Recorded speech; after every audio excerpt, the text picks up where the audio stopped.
Thank you for listening to Depictions Media Radio.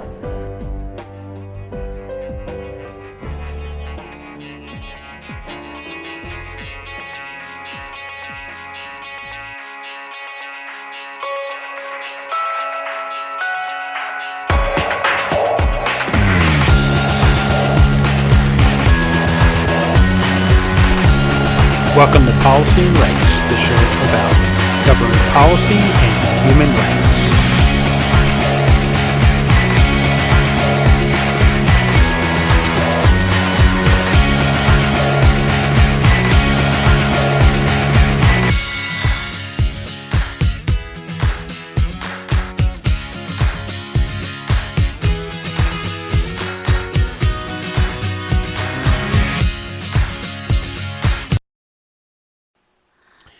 Welcome back to Policy and Rights here on Depictions Media Radio. I'm your host, Michael Clogs. We've been watching our grocery bills get bigger and bigger. The bill gets bigger and the amount of food we bring home gets smaller and smaller. It's becoming a real problem. How do we manage our grocery bill, our fuel bill for just to pump fuel into our vehicles, our fuel oil bill for heating our homes? How do we manage all this when the prices just keep going up? And you would think that hey, it's as widespread as this is, that when you talk to the average person, they're watching their price and their costs go up and up, that the corporations, their profits should at least have leveled off, and they should be pretty deadlined, not increasing. But that's not the case. The profit margins and the amount of profits and the paychecks that the CEOs have been taking home have been increasing. Why is it that they get a paid raise and we don't as the average person? There's a lot of questions to be answered around that, and there has been an inquiry about this. And that inquiry may or may not answer the questions, because we don't know if the politicians will really answer all the hard questions. Will they ask them to get the answers, so that we know what's really going on in our economy and why it is that our cost is going up and up. We're bringing home less and less, and the CEOs of the corporations are getting fatter and fatter. So why don't we listen to this? We're going to hear from the grocery store CEOs as they face a Parliament committee on food price inflation. And maybe we'll get some real answers out of this. Entirety of the committee. And again, screenshots or taking photos of your screen are not permitted either.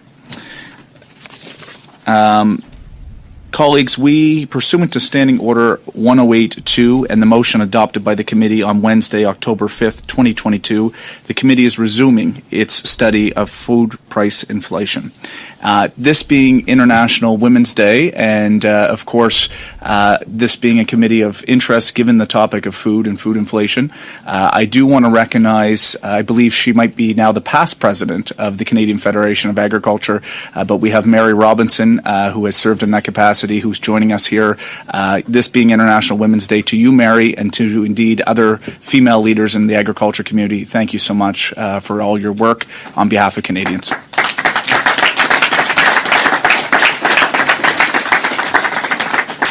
I'd now like to welcome our witnesses. So with us today in the room from Empire Company Limited, Michael Medline, who serves as the President and Chief Executive Officer.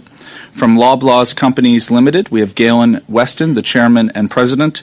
And joining us online via virtual conference, we have Eric Lafreche, who is the President and Chief Executive Officer. So the way that today's proceedings will take place, we are going to allow up to 5 minutes for opening remarks from each of the witnesses, and then we are going to turn it over to questions.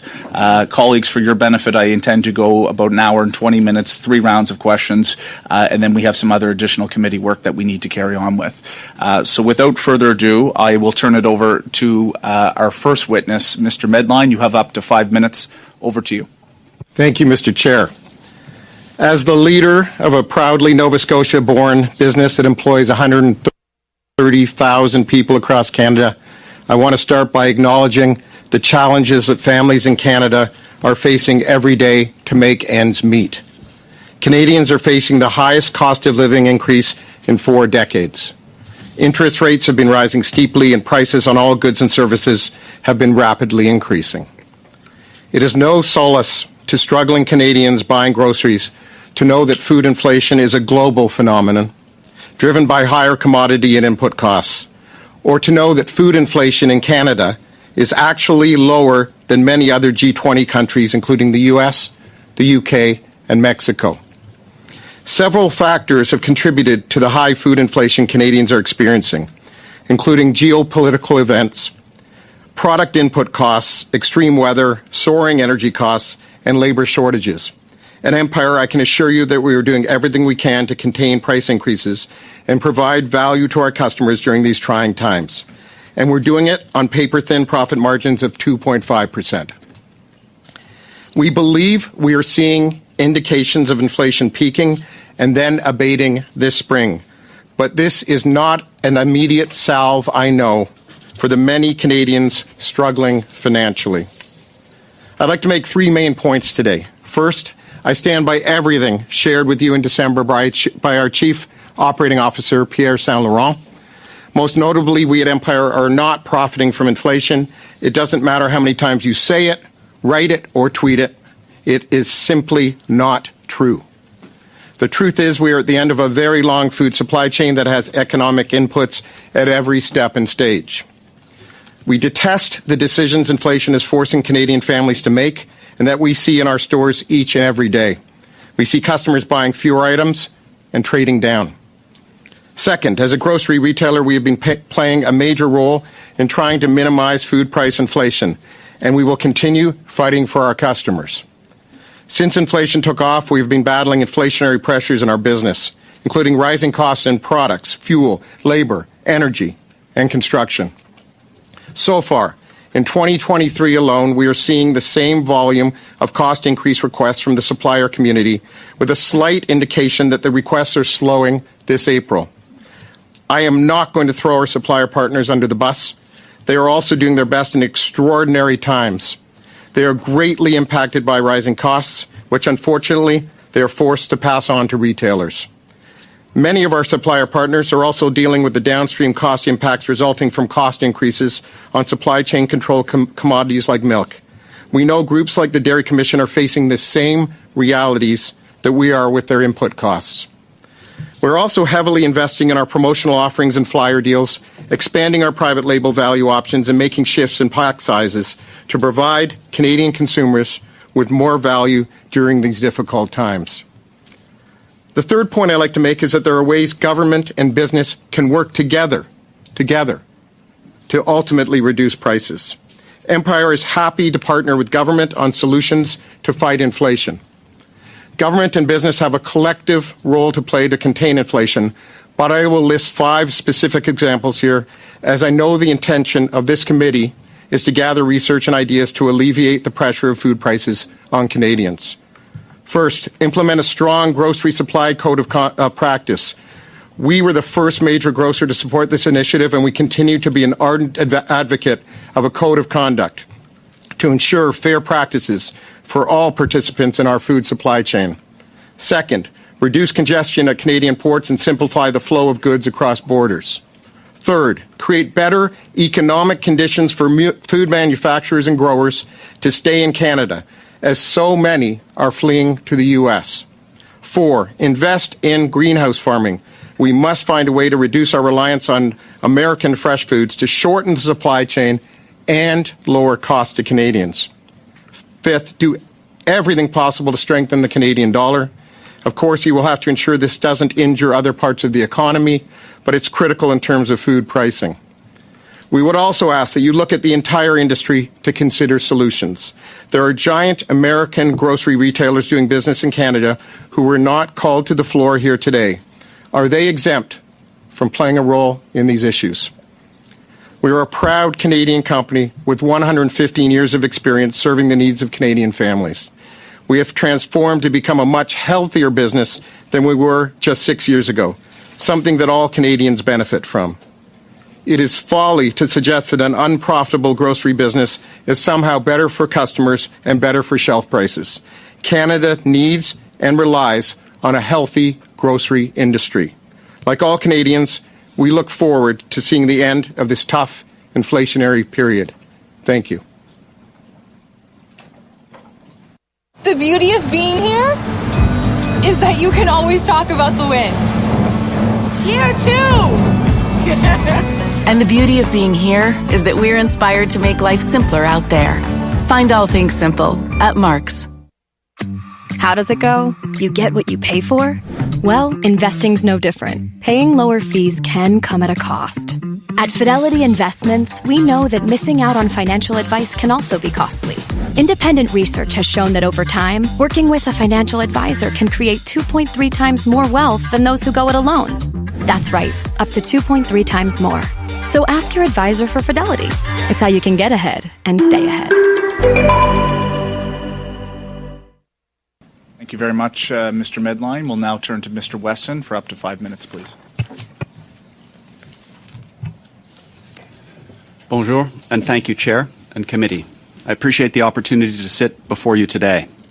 The world is in the midst of a cost of living crisis. For 18 months, this has affected just about everything. Global food prices have risen quickly, putting significant strain on Canadian families, both in terms of their finances and overall health.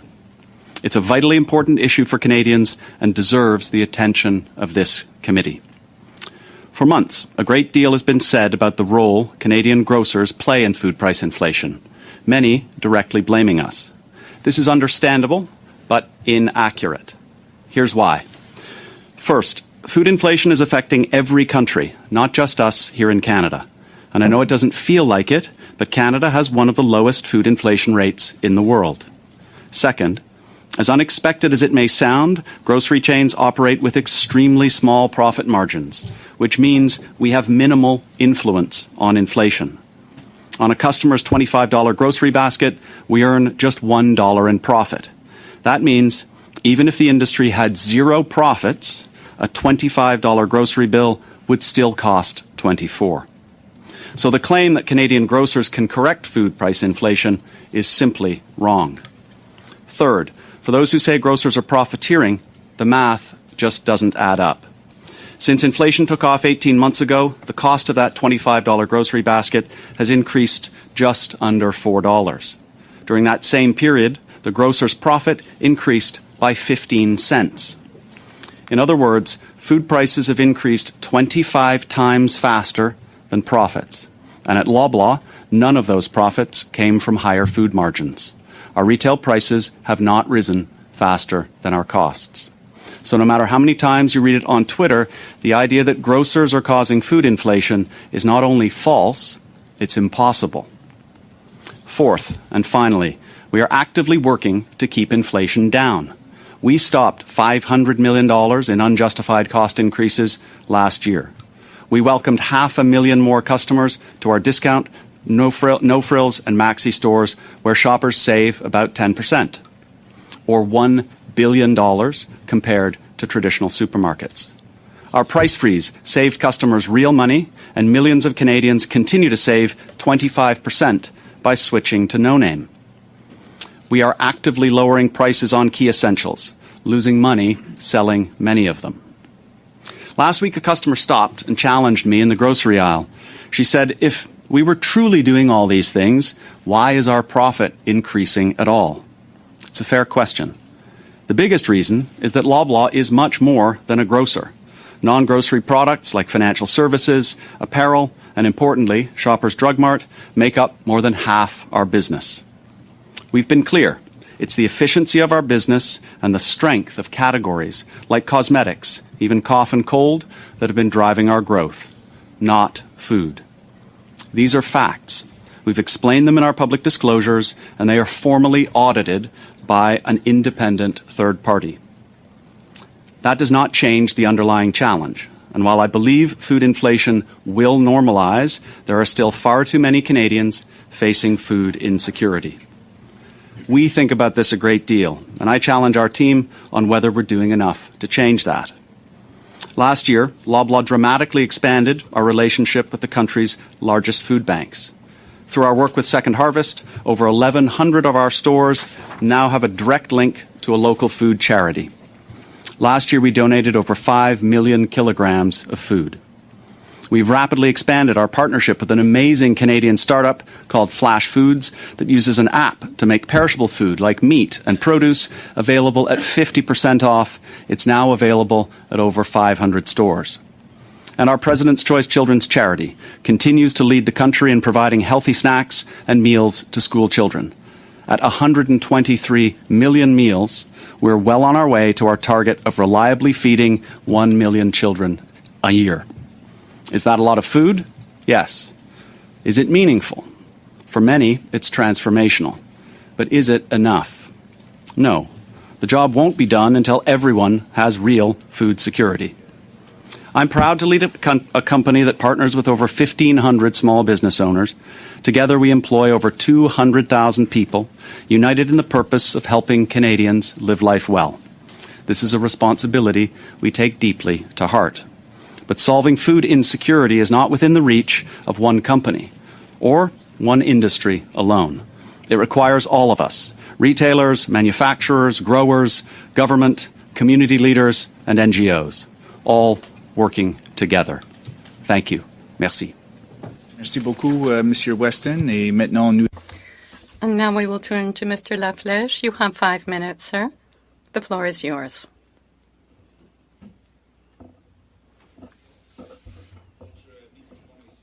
Your microphone is not turned on, sir. Oh, what a good time we will have. You can make it happen. Voltaren targets pain at the source. It's not just movement, it's reliving great memories. Voltaren, the joy of movement.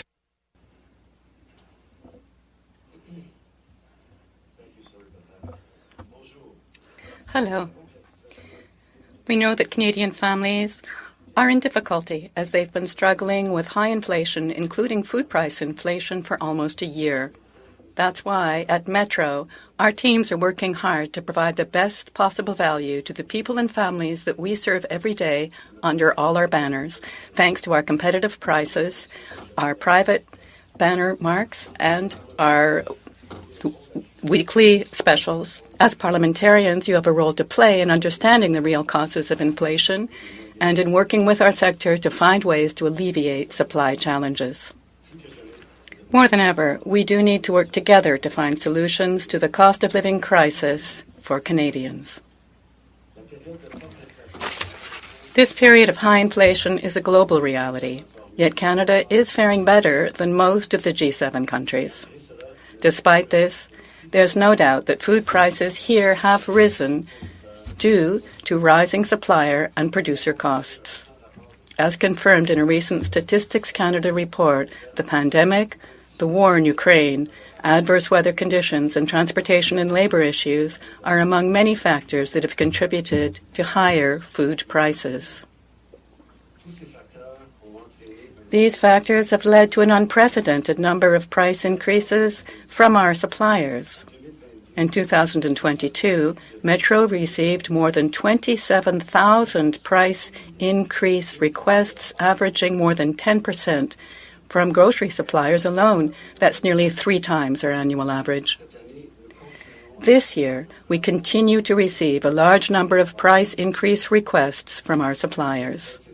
Our teams handle these requests responsibly, negotiating firmly, fairly, and transparently to minimize impacts on our customers. However, it's important to keep in mind that our retail prices do not reflect the full effect of inflation because we, too, have absorbed some of the cost increases. Metro is a business, a private company. In an open, highly competitive market, we compete for customers, talent, and capital with both Canadian companies and U.S. giants such as Costco, Walmart, and Amazon that represent a significant portion of the market. I note that these U.S. companies were not invited to participate in the committee's work. Suggestions that we're somehow causing food inflation, using food inflation to inflate our profit margins, are not paying our fair share of taxes, are simply untrue. As we report publicly every quarter, our profit margins have remained stable for years. Since the beginning of our 2022 fiscal year, our food profit margin has actually decreased, though it's been offset by a higher pharmacy products profit margin. Let me stress that no one at Metro wants to continue operating in a high inflation environment. We would like to see inflation return to normal levels, as that's best for our customers and for our business as well.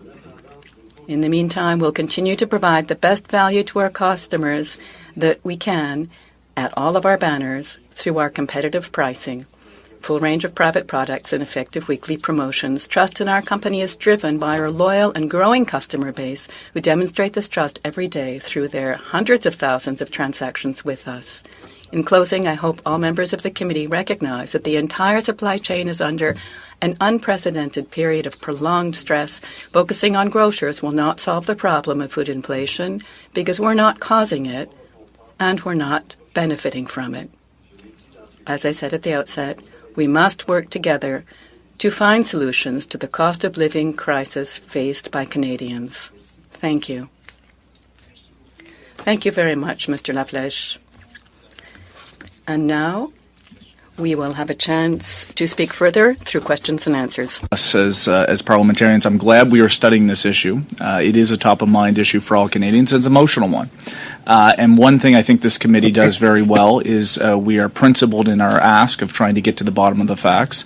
I would ask that you're principled and tough with your questions today, but it is my job to make sure that we maintain integrity. So please be mindful of that in your interventions with our witnesses here today. And with that, I will start with Ms. Rood for up to 6 minutes. Over to you. As you're watching this, some of the last old-growth trees in rainforests across British Columbia are falling. Some of them are over 1,000 years old. Premier Horgan, you promised to protect them. Less than 1% of forests in British Columbia still have big old-growth trees. These forest giants live on Indigenous land and have been taken care of since time immemorial. They are essential in our fight against climate change. Minister Conroy, you promised too. While you're dragging your feet, elders, teachers, scientists, and many more are going to jail. And still, the trees are falling. If you're committed to work with Indigenous peoples, stop the logging of old growth immediately. Do the right thing. Defer logging in all at-risk old-growth forest. Fulfill your promise that you made to your people. Not in 3 years. Not in 3 months. Today, right now. The world is watching.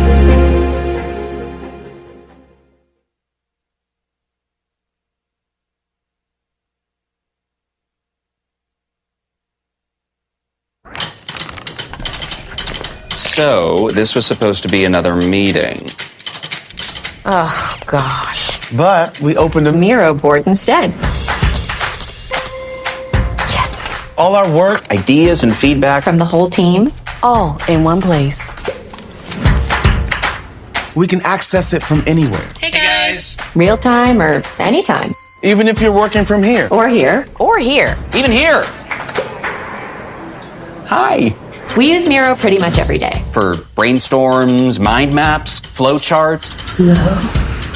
Reviewing projects with the team is so much easier now. And I love that I can show my ideas live. Thank you. Best part is, Even if you aren't the best At getting your ideas heard, every idea always has a chance to be noticed on the board. It's a teamwork thing. Join the 40 million people who have already discovered a new way to work. Miro. Unlock your team's potential today. Miro.com.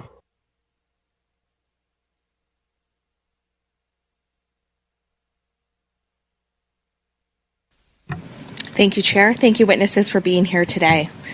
You, as the CEOs of major grocery chains, have an oligopoly with only 5 companies controlling 80% of grocery stores in Canada. And you use this power to nickel and dime farmers and wholesalers to the tune of hundreds of thousands of dollars for many, with fines, chargebacks, and exorbitant fees for the privilege of selling their food to your stores, forcing them to accept contracts where, according to the Fruit and Vegetable Growers of Canada, 44% of producers are selling at a loss. And the world is worried about food security right now, and Canada has an abundance of land to grow fresh food to feed the world. But your company's practices of arbitrary fees, fines, and chargebacks are keeping your profits and grocery prices high, while single-handedly helping to destroy Canadian family produce farms and businesses. And nowhere else in the world do grocers do this to farmers and producers. A farmer should not have to be an accountant to read their statements after selling to you. Prices are quickly becoming unreachable for roughly 12.5 million Canadians who are earning less than $40,000 a year, forcing them to switch from fresh, healthy food to heavily processed, cheaper, and less nutritious products. And that's not real food, and it's going to lead to an increase in the burden on our healthcare system. Canadians deserve to eat fresh, Canadian-grown fruits and vegetables, and we cannot rely on foreign countries to feed us. Foreign growers don't operate under the same high standards as our farmers here in Canada. And as someone who's been in the produce business, it's concerning knowing that the prices in store are inflated far beyond the costs of what a farmer is being paid to grow and then deliver to your distribution centers. And after 8 years under a government that's purposefully implementing taxes and policies that are harmful to Canada's agriculture industry, what your businesses are doing to farmers doesn't give a lot of hope to the average person who's simply looking to eat. And farmers' selling prices are going down while grocers are piling on fees and penalties, and consumer prices are going up in stores. So, gentlemen, I'd like to ask you, can you look farm families in the eyes right now? Because I know a lot of them are watching right now, and tell them that you're not pushing family produce farms out of business in this country? And are you even aware that 44% of farmers are selling at a loss in this country to you? Knowing this, my question is simple. Will you, once and for all, abolish all fees, fines, and chargebacks and actually pay farmers the price that's on their invoice? It's a yes or no. I can start with you, Mr. Medline. Well, first of all, thank you. I'm not good at yes and no, I'm going to warn you. I'm going to try to keep it. I'm going to do so. But by the way, I really appreciate your passion, Ms. Rood. And this is not just for today. I've read transcripts and I've seen what you've had to say before on behalf of farmers. And I love it. If I may, I'm going to try to do it real quick, Mr. Chair. But there are a few things I wanted to say here. First, on the question of oligopoly, okay? The top 3 grocers in Canada have about a 47% share of the food retail market, not the 67 that's reported in some other places where they mix some things up. So I just want to get that straight. And this is not out of line with countries around the world. And we compete against some of the toughest food retailers in the world, including Walmart, Amazon, and Costco, as well as a lot of other competition. That does not sound like an oligopoly to me. And how do you account for the fact that Canada's food inflation is below many other countries? This is not a problem of too little competition. The problem is that there is a global product cost inflation. Having said that, I think there's a lot we can do to protect our supplier partners who deal with the farmers. I've been an advocate, as you have, Ms. Rood. October 28th, 2020, I called for a code of conduct. On November 4th, you seconded that and said this would be a great thing. We're still waiting for a code of conduct, which will get rid of unfair fees, which will help the supplier partners. It'll create more efficiencies and should bring down over some time the cost of food a little bit. Thank and you. that So would really you committed help. to a grocery code of love conduct. local. Sorry, I have to interject here. I'm sorry, Mr. Go ahead. Medline. I Go only ahead, Ms. have Rood. another minute and a half left here. Oh, I'm sorry. Mr. Weston, will you commit to the grocery code of conduct like Mr. Medline has with Empire? So we're active participants in the development of the code of conduct, and let me just add, a healthy supplier community, a healthy grower community is absolutely vital to our industry. We work hard every day to support local producers, and you do get, there are concerned producers, and there are also those who write to me and they say that our business has been transformational in terms of expanding their access to new markets and new products, that are being sold all across the country. We also have to strike the right balance between what we pay our growers, what we pay our suppliers, and ultimately, the food prices that we charge our customers. Our job is to negotiate the best possible price, and then to pass that through to consumers. So we do our very, very best, to strike the right balance. We have a very sophisticated process that we use to assess whether cost of goods increases are justified or unjustified. We push back on those that we believe are opportunistic, and we fully accept and push through those that are credible and realistic. And so, respectfully, sorry, sir, I only have 20 seconds left. Okay. I have one more quick question, but I would challenge you all to do better for farmers, because we don't want to see our family produce farms go out of business in this country. And because of the fees that they pay you, that is the number one contributing factor to them going out of business. But my quick question is, will you support and participate following any adjudicated disputes under the code? Will you commit to a fully transparent and publicly available disclosure? It's a quick yes or no. we're certainly committed to developing an effective code that's fair and balanced on all sides. Mr. Medline? Yeah, you know where I stand on this, Ms. Rood. Thank you. I'm sorry, Mr. LaFleche, I didn't get to you. Okay, well, we'll certainly have more opportunity for questions where you get a number of rounds here. We're going to turn to Mr. Turnbull for up to 6 minutes. Over to you. Thanks, Chair. Just before I get started, I just wanted to share a general sentiment and agreement that I think we should be inviting Walmart and Costco as part of this study as witnesses as well. I think that's only fair. So thanks for being here to the witnesses. Every day we are hearing from constituents who are struggling with the prices they're paying for essential food items at the stores of Canada's grocery giants. And Canadians understand very well that inflation is a complex global issue. However, in the wake of the bread price fixing scandal, a cloud of doubt lingers over food retailers and their claims to be good corporate citizens. And Canadians are rightly vocalizing their concerns. Here are some of the facts that I've gathered. Pre- and post-pandemic profit margin averages in the food and beverage retail industry have gone up significantly, on average from 1.62% to 2.85% respectively. A year-over-year comparison shows that consumer food prices have increased on average more, in fact 3.7% more than the average price increase of a basket of consumer goods. Also, net income has more than doubled across the food and beverage retail industry as a whole, and we can find evidence in the reported net earnings of each of your companies. Loblaw's net earnings went from just over $1 billion in 2019 to $2.2 billion in 2022, and Empire Co.'s net earnings went from $387 million in 2019 to $746 million in 2022. In terms of sales volumes, we've seen evidence that the sales volumes peaked or spiked at the beginning of the pandemic and then have been declining since. And lastly, you've increased your quarterly dividend payments to your shareholders. Jim Stanford has said, and I quote, "If in fact the problem was all driven by supply shocks that supermarkets have merely been forced to pass on to consumers, there should have been a reduction in profits. And, I quote, to claim that supermarkets and other firms are innocent conduits merely passing on higher costs is empirically false." So, Canadians want to know how you expect them to believe what you've said, which is that your profit margins haven't increased, and I think it's fair to say Canadians feel like the doubling of your profits has been literally at their expense. Something just doesn't add up here in my view. Mr. Weston, to you, how do you explain the massive increase in net earnings of Loblaw, given the facts I've mentioned?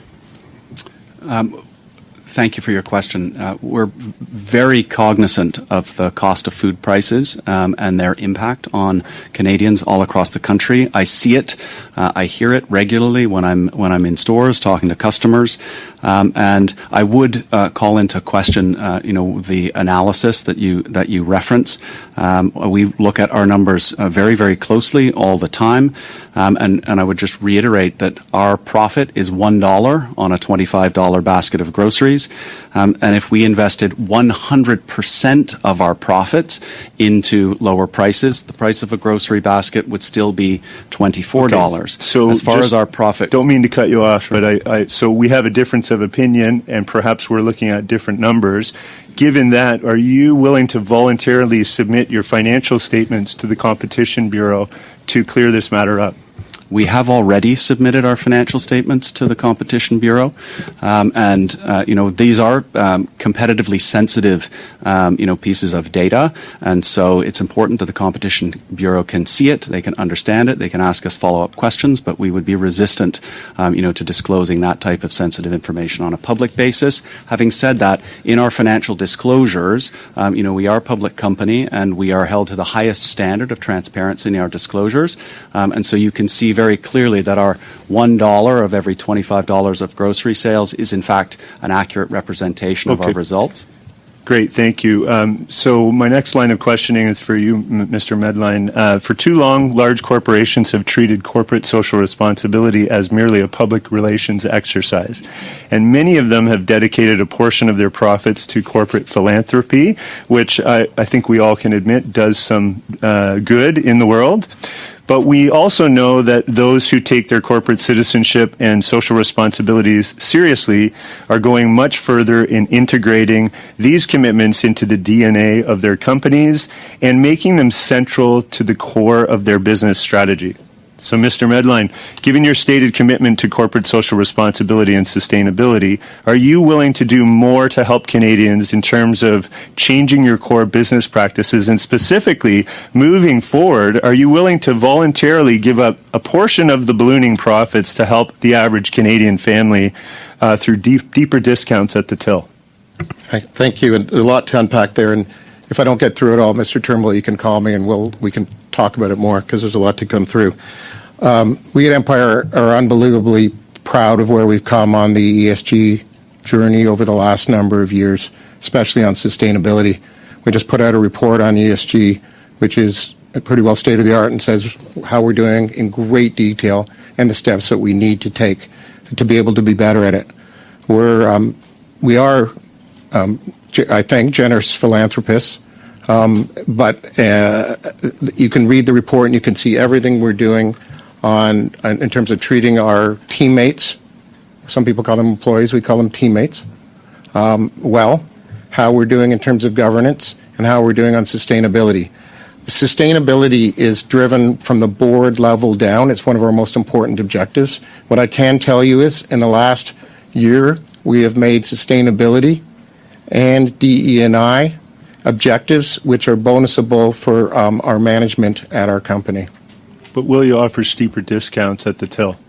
My patients who are experiencing sensitivity have to make compromises in their day-to-day life. New Sensodyne Repair and Protect with Deep Repair goes deep into the tooth to help repair sensitive teeth. I recommend Sensodyne Repair and Protect with Deep Repair. Let me just talk about that for a second. It's a great question. We at Empire, as you remember, as you may recall, not everybody knows perhaps, in 2017 we were in dire straits at Empire. And we were making almost no money. We couldn't support our people, our stores, our communities. And over the last 6 years through Project Sunrise and Project Horizon, we've started to turn around our company. We have one of the lowest earnings profit margin in the world, and certainly one of the lowest in this country. As somebody said here in their opening statements, I can't remember who, it would take almost nothing in terms of changing our sales or our margin to tip us into a position of no profitability or less than that. And we have done everything we can. We're doing everything we can promotionally. We're not passing on every price increase. We're fighting against price increases. Our flyers are stronger. Our pack sizes are bigger. We're growing our private label business. We're doing everything we can to help Canadians. We're going to have to leave it at that, gentlemen. Thank you, Mr. Medline. Thank you, Mr. Turnbull. Maintenant, Monsieur Parent pour 6 minutes. Now, Mr. Parent, you have 6 minutes. Thank you, Chair, and thank you to our 3 witnesses for being with us here today. We really appreciate your presence. I'll try to work quickly, and I'd like short answers just so we can make good use of my time. Mr. Weston, you have answered to Mr. Turnbull that you cannot publish your financial statements because, it's a matter of confidence, a confidence issue and competition and so on. We certainly understand that. I can see the pile of papers before Mr. Singh. And, we too have a lot of interactions with people and Canadians when they see the types of figures that are coming out that show only overall profits. The whole issue of pharmacy products, we were told about that in a prior meeting we've had with some of your colleagues. Don't you think it would be better to be more transparent so that Canadians would be in a position to understand what your profit margins truly are? What you're saying is true. Isn't there some way to render something public without compromising your competition situation? Could you provide these data to members of the committee, for example, so that we could have an overall view, even sending them to the legislative clerk of the House of Commons, who could compile this and give some information to the committee about, overall what's going on, give us some indicators that could allow us to make better recommendations to our government. Mr. Weston. For that question. We do publish our financial statements, as I mentioned, on a quarterly basis. They are fully audited by an external auditor, and that includes our statements publicly. When we release our results, where it's our responsibility to explain in our documentation and in our analyst calls exactly what has driven the financial performance of the business. And in those statements, we are very clear and explicit about what is driving the improved performance in the business, and those are real. You can take those to you can trust them, you can believe in them. They've been audited. No, I don't want to interrupt because I'm being impolite. It's just that we have so little time. Okay, I understand. I understand that you have made comments on that, but when it comes to asking why our profits are up, well, we're always told by pretty much all grocers that it's the pharmaceutical products, but we don't have that data. I think we're reasonable. I think we could deal with the figures, taking good care of them and to being prudent in whom we share them with. But now I'm sending this message out to all 3 of you witnesses. Isn't there some way that you could gather that data in a certain form or another, without necessarily under one banner, but let's say overall, then we, in our role as parliamentarians who are here to protect the public and manage information, we'd be able to make good use of that information. Are you open to that? The request, I don't know who requested it, but is studying this. And as I mentioned in my answer to the prior question, we have provided all of that appropriate information. So hopefully, the output of that study will satisfy the committee. But let me take it away. I'll look and see if there are other, if it isn't, appropriately or sufficient for this committee, we'll try and find another way to provide the disclosure. I just would emphasize that we're obligated through the Securities Commission to speak the truth about these things, and so you can take what we say as the truth. Merci beaucoup. And maybe thank you very much. If we are asked, to disclose the origins of our financial results at that level of detail, then I would urge us to ask all others, to do the same thing, whether it's Walmart, Costco, or anybody else. Thank you. Okay. You said all 3. Do you want me to answer or no? Short? Okay, we're very different at Empire Company. We have a very small pharmacy business. When you look at our numbers, you're seeing 90% grocery, so you can take those figures and you can figure out what we're doing in terms of sales margin profits. Your skin, sensitive and unpredictable. Aveeno Calm and Restore Oat Gel, a moisturizer designed for sensitive skin like yours. With prebiotic oat, it goes beyond nourishing to strengthen skin's moisture barrier. Aveeno. I think you have the idea. Okay, but if all 3 of you could provide a maximum of information to the committee, just find a way to do it. That would be helpful. Thank you. Mr. Laflèche, to you, the 2% profit margin.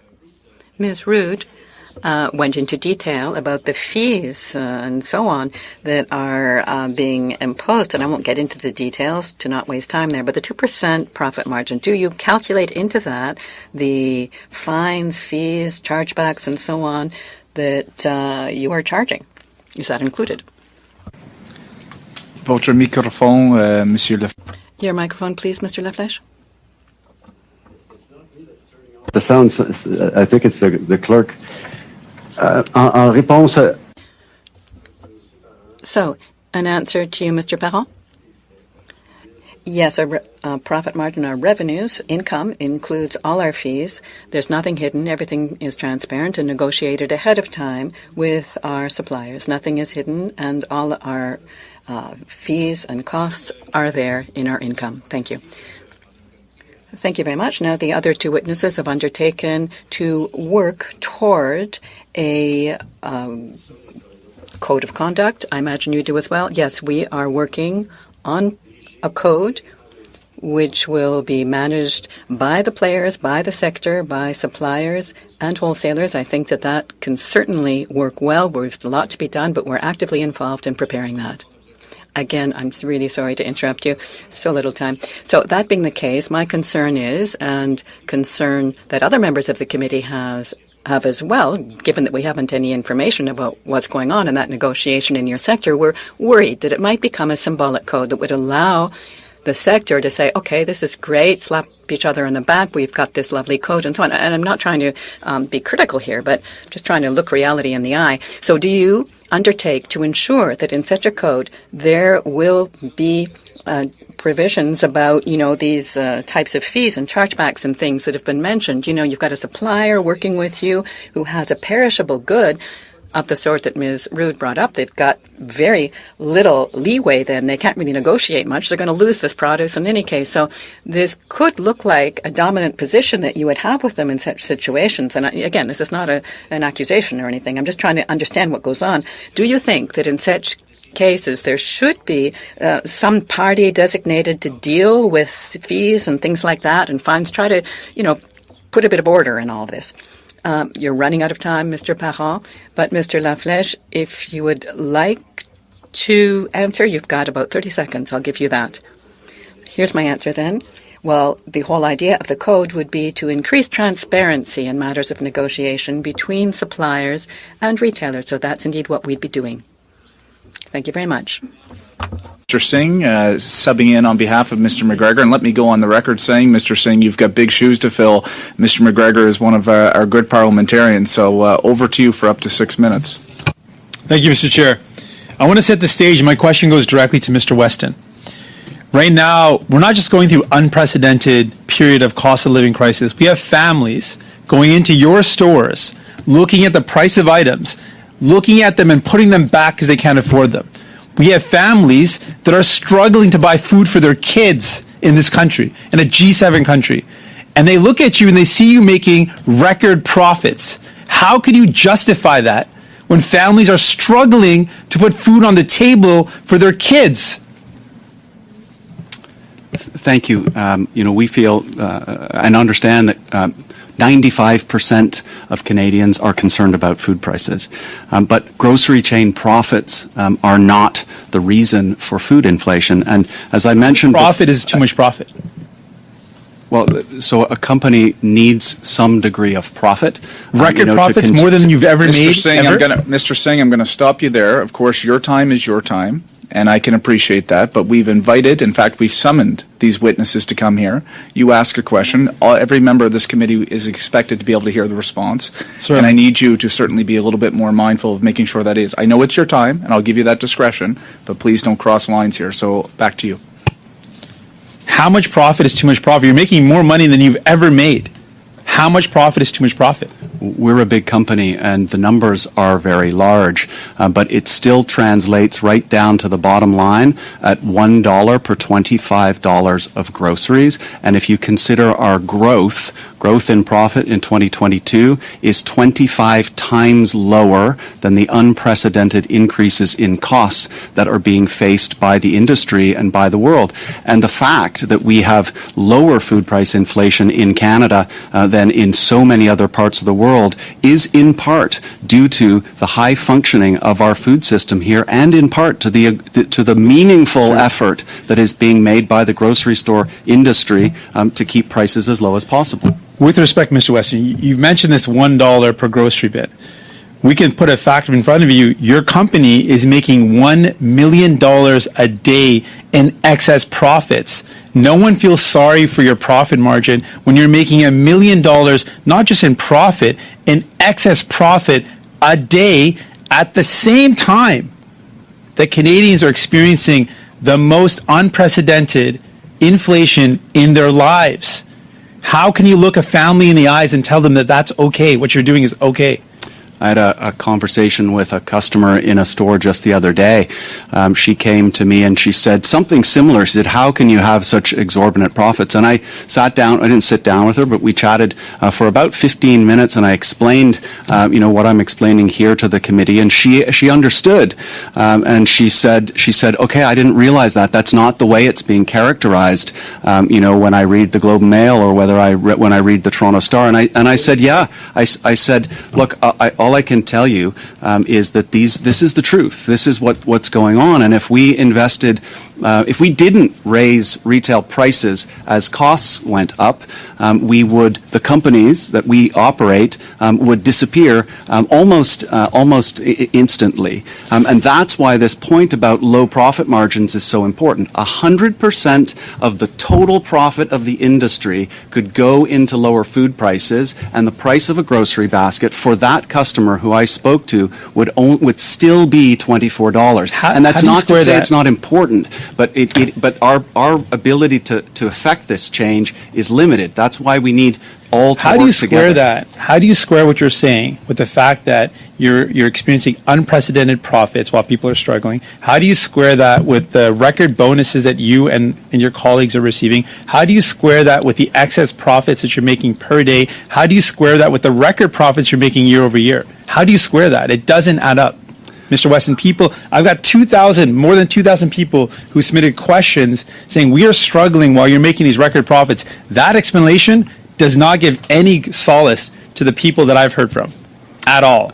Well, I understand how difficult it is for so many Canadians, and that's why we're taking decisive action within the constraints of what we're actually able to influence. We stopped $500 million of unjustified cost increases, in our organization. We offer the lowest prices in the market in our discount stores like No Frills and Maxi.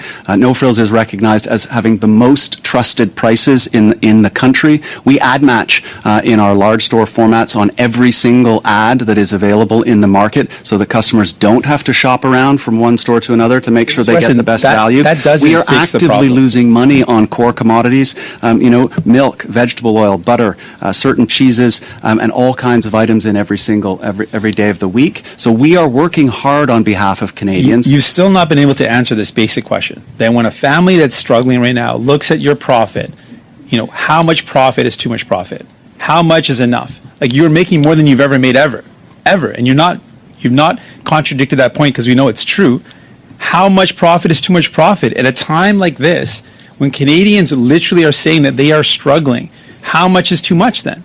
Like, for you, is there no limit to how much profit you can make? On the backs of Canadians that are struggling because they can't afford the groceries, there's no limit? Reasonable profitability is an important part of operating a successful business. I think at $1 out of $25 of sales, that's reasonable profitability, and it's worth mentioning. Big numbers. In large enterprises like ours. Let's say our profit, was in and around $1.9 billion last year. Very big number. over $2 billion is going to be reinvested back in this country, back into supermarket, or back into new stores, new infrastructure, to creating jobs. It's not just about profit. It doesn't go to me. It goes back into this country. So if you have reasonable profit levels, actually, gentlemen, sorry, we're going to have to leave it there. I'll let you finish your thought, Mr. Weston. Unfortunately, we're at time. Mr. Singh, I even gave you a few extra seconds to try to make sure that was finished. Mr. Weston, if you'd like to finish out that thought, and then we're going to move on to the next round. I would simply say that our profit levels are reasonable, and we are working hard to lower prices for Canadians in every way that we can. And the profit that we do generate, we reinvest back in this country to create more stores, more services, and more jobs. Thank you. We're now going to turn.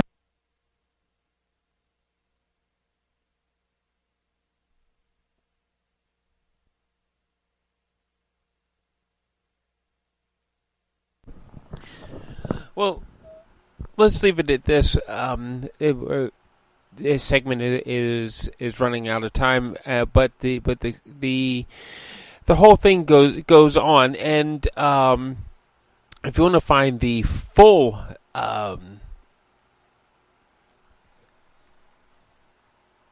session, I would suggest you go to YouTube and just type in grocery CEOs and Parliament, and you should be able to come up with it.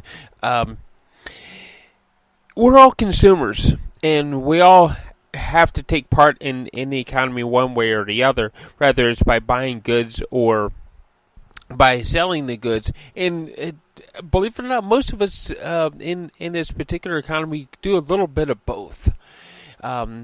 And we all have to exist. We need the work. We need the jobs, and some of these bigger corporations, the bigger food corporations, they have limitations on their employees, how many hours they actually work, and they limit people to a point of part-time status so that they can increase their profits. Hearing the CEO saying that, well, we try to put everything we can back into the country and back into the communities, and their idea of doing that is by opening a new store. But what about ensuring that I have employees, and I have a responsibility to those employees to make sure they can live well?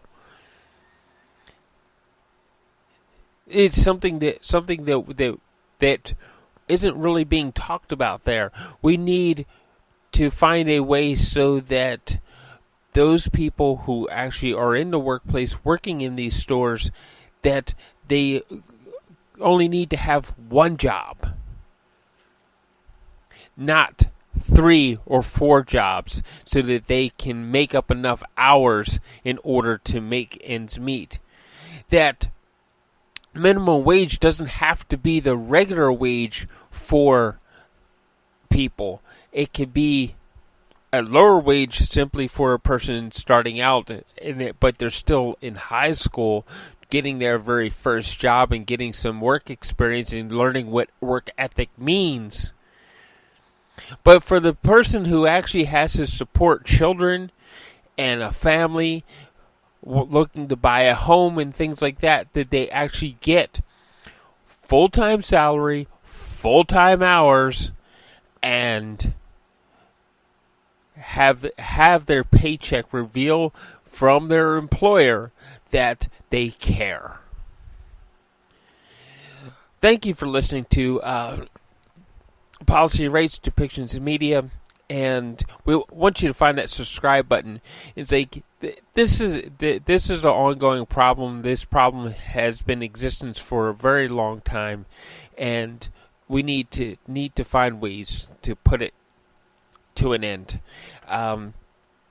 So if you click on that subscribe button and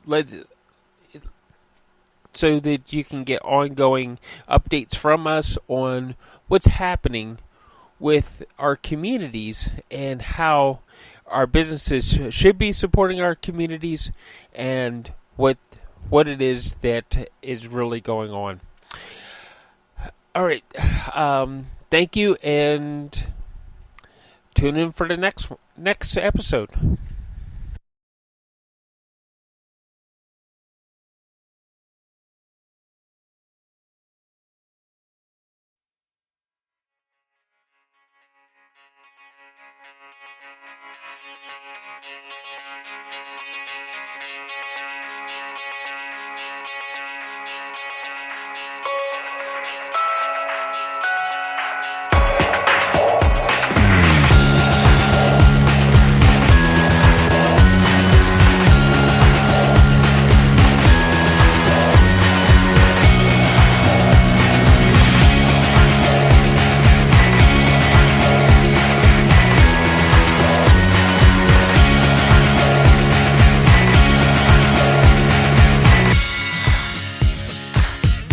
This show has been produced by Depictions Media.